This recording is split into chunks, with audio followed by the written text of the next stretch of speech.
What's up guys, the Strong Boys 19 here and welcome back to the Metallica discography. This is going to be another return for Metallica of releasing new music after 5 years. Just like what they did with the release of Load after the Black Album. This is the first time to this point in 5 years after their most traumatic, chaotic and mentally difficult experience from their last album, Saint Anger. The band have released this album entitled Death Magnetic. This album was released on the 12th of September 2008, making this the band's first and only album to be released through the Warner Brothers Records label after their previous releases have been released from Elektra Records' time with Metallica. And this is also the first and only time that the legendary, yet later on now notorious producer of Rick Rubin has been involved working with the band to this point. When it comes to a lot of the fans seeing this as like a comeback record, I do accept their high appreciation of calling the album that way, but in my opinion, when it comes to comeback records, this album being a positive, very workaholic made ambition for Metallica, making their direction to return into their heavier thrash metal roots. The album for me has been a mostly positive experience, but in terms of the selections of favourite comeback albums, like what I have with my favoritism of Brave New World from Iron Maiden, this album to me is a good follow-up after Saint Anger. But in terms of the overall hype, I don't see this as one of the best later Metallica releases. Yet alone, there are a lot of these greatly enjoyable aspects into what I was listening to on the record, but it does suffer with some of the drawbacks, which I will get to right now. The first song, That Was Just Your Life. The opening tone is something like a sinister vein of material like their 80s output, phaser effects and heartbeat noises to start the song, carrying itself into a long and loud form of a beginning approach. The riffs did sound very intriguing and highly energetic, and the band were sounding bombastic in its speed here. The lyrics are into this ex-soldier who suffers from PTSD after fighting in the war, describing these flashbacks from the battlefield. Many descriptions as the lyrics were making a well-rhymed touch into this whole imagery. The vocals from Hetfield were quick-paced and excellent, while the band were following along in this punishing, aggressive sound. It is a brilliant opening song to start the record. The end of the line.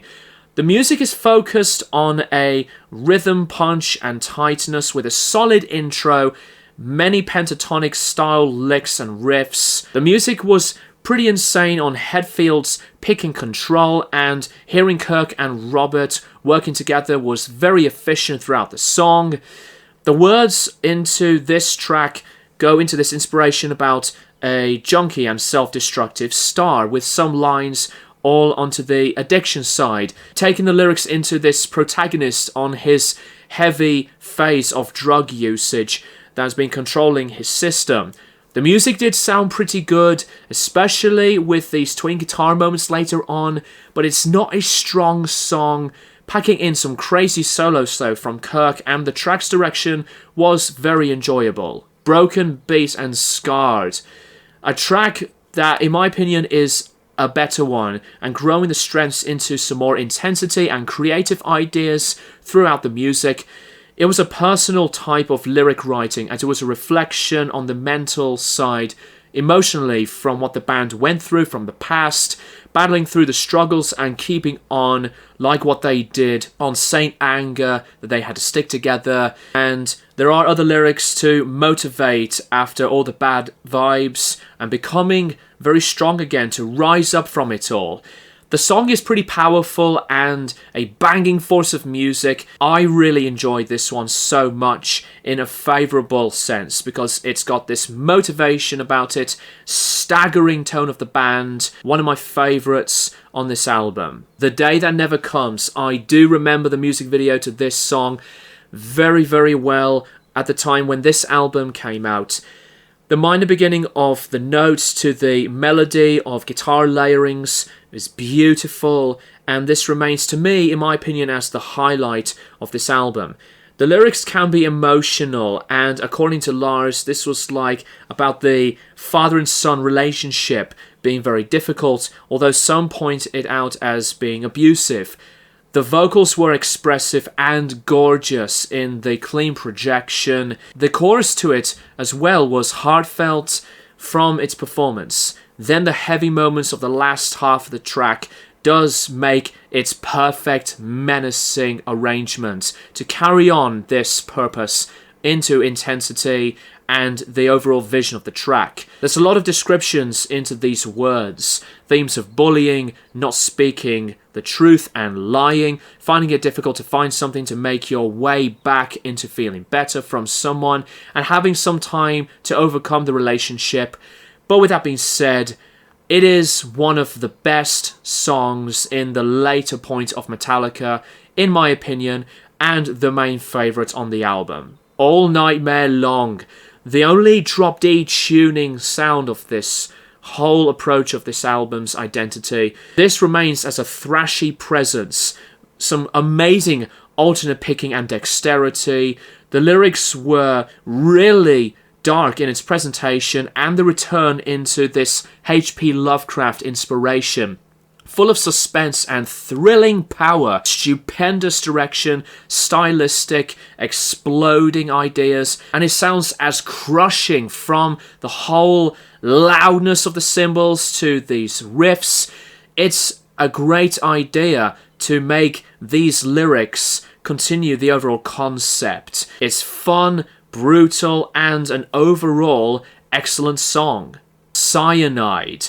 We hear Kirk with the wah-wah and Robert's bass work popping into his appearance. This music is something like we've heard before from previous tracks, which does feel a little bit similar sounding. But the band is still bringing in their own action and melodic, darker moods at the same time in this one. The lyrics do make some symbolism of abortion to the inevitable of death, and James accepts the evil and he likes it as well, and also describes the life as pain, pain as tears, in like a made of stone expression through the people's mood. I do like the change into the bridge section and making this like a diverse attempt to make the overall sound like a deeper toll, softer vocals, and stop-start crashes, bluesy type soloing when the band goes on. The song is pretty solid, but it wasn't one of the other perfect examples of one of their most effective tracks. Yet I don't really mind this one, but yet alone, never one of my favourites. The Unforgiven 3, the final one in the trilogy, into the sounds of pianoed violins and mesmerising sounds of the trumpets to strings in this classical affair to start the whole thing off. It's really moody into the guitar playing and expanding the music to make it very touching and surreal.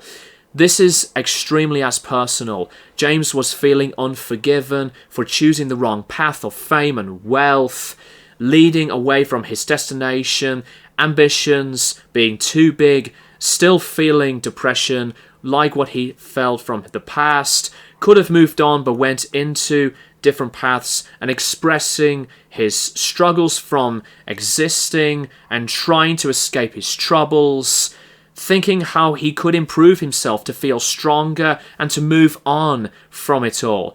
It is as emotional, and Hetfield really sings his heart out. This terrific and yet raw emotion. This is a brilliant one, and another one of the highlights of the record. The Judas Kiss. diverse into experimenting the beats and the riffs, another set of chugging riffage, and the track dives into various changeable placements of hooks and adrenaline. Very adventurous one out of all of the ones here. The lyrics are on the phobia of fear that controls you in your life, and when someone does lie to you, moments of selling your soul, and also makes a reference in the 5th verse into the Lord of the Flies concept, packed in these clever rhymings through these lyrics, featuring the reference of the Judas priest who betrays Jesus into this whole religion side, hence the title of the song being the Judas Kiss, which is a very, very good song without a doubt. The second to last track, an instrumental, the nearly 10-minute piece of Suicide and Redemption. This instrumental is the heaviest one out of all of the ones we have heard. This one, to me, is personally my least favourite, but it's full of variation into the contributions of the band sticking together, making some kind of like a doomy presence from it all, but yet can be pretty technical. The band, again, like the other instrumentals, explore various things into their separate aspects of making an instrumental as if like it's a journey. There's a lot of these wicked and delicate lead guitar lines, and later on hearing Lars doing a brief drum solo. This is a solid instrumental and I do like a lot of it, but when it comes to the other instrumentals that I have praised throughout Metallica's discography, this one just doesn't have this complete attached fulfillment. What I have said about, as I said, the Call of Cthulhu and Orion, because they are masterpieces, and even To Live Is To Die, which is another beautiful piece of music. But this one is still good. The last track, My Apocalypse, the fastest one that sounds so ferocious from its tangents, exhilarating and chaotic, violent sound into the vocals and the chemistry of the band throughout this insanity, pretty much into this brutality on the vehicular damage to the end of the world, and says many words in this obliteration and destruction. It's ballsy and it's menacing as well to madly finalize this album in this maddening point of view. The overall sound into Metallica being very positive and full of the confidence to follow up what Saint Anger is, to me, was a very neat idea, and I give the band a lot of the credit. But the worst part about this album is the production. It is awful. Whereas with Saint Anger, that was made in this most raw and shivering emotional breakage, yet being madly compressed. But that was made with its purpose. But with this album, the compression is over the top, that I really tried to focus into the instrumentation of the songs and the vocals. It's blaringly loud that it becomes so annoying to me. I cannot stand this production on this album, and yet alone it has still been talked about in this loudness war controversy. I don't know about you guys, but like I have said with Saint Anger to like Be Here Now by Oasis, this is a very aggressive production, which to the point that I cannot even think this is one of the cleanest and improved sounds of this whole mixing and the compression being too much. It is an uncompromising and annoying listening experience. Overall, Death Magnetic by Metallica is, to me, like I said earlier, a good album to follow up their last record. Despite the production, I thought some of the songwriting was really safe and not as anything very, very new, but I still think it is something that I do like to listen to.